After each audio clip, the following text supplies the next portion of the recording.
Hello, my amazing artist. Mrs. York here, wanting to talk to you about how I created this artwork inspired by the artist Lewett. We learned this week that he was an artist who used only lines and shapes to create his artwork.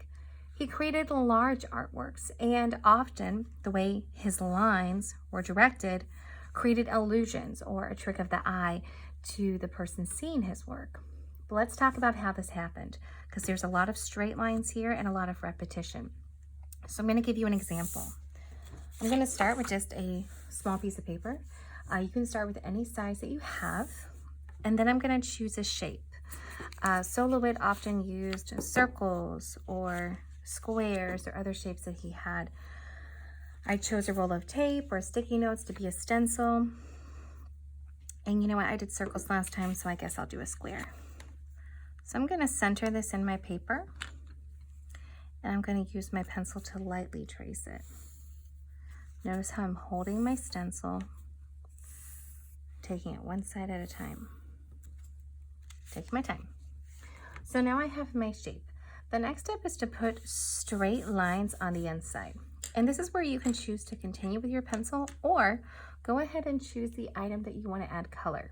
You could use a crayon, marker, colored pencil. It's up to you. But what we're going to be doing is making straight lines. If you were here in the art room, I would have a ruler for you. It's a hard, straight edge that helps an artist create a straight line. However, at home, you may not have that. However, do you have a book?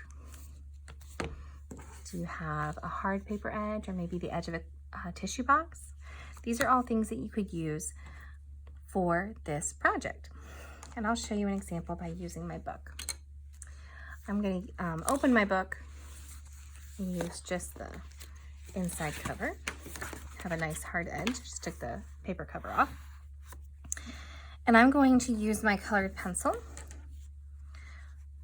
Note that if you're using something that's not a ruler, probably want to use a colored pencil or pencil to gently work instead of a marker, because that ink might rub off on your item and you may not want that. I'm going to line this up. I'm going to draw my first line. Scoop my paper out just a little bit.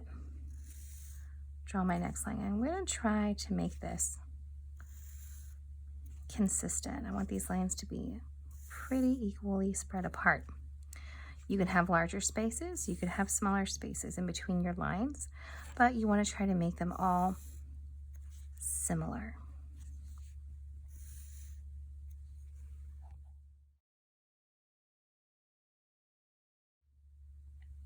All right, so now I finished with my lines on the inside of my square or shape, whatever shape you chose. Remember, I chose to use a book as my hard edge because I'm pretending that I'm at home and I don't have a ruler. Many of you might be like that, but we can still make art. So now I'm going to turn my paper. Lewett, in his artwork in your lesson, it's black and white. So we have a white background with black lines, and where the shape seems to appear is where the lines change direction. So I'm going to stay with the same color of pencil, and I'm going to use my book. It's about the same size as my paper. If I wanted to, I could choose a different item that was larger, and I'm going to change. Notice how I'm doing the different direction. I'm going to go with a different direction of my line, the opposite direction. I'm going vertical. But notice what happens when I get to my shape. I do not make that line go into the shape. I avoid the shape. So these lines are going to look as if they're running behind the shape.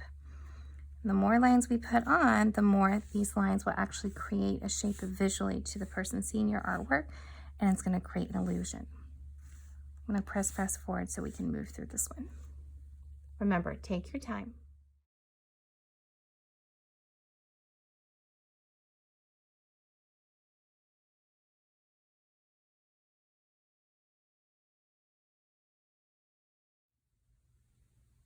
All right, hey artists, so I used my book and my colored pencil to create these lines that are going opposite directions to the lines, horizontal lines in my square.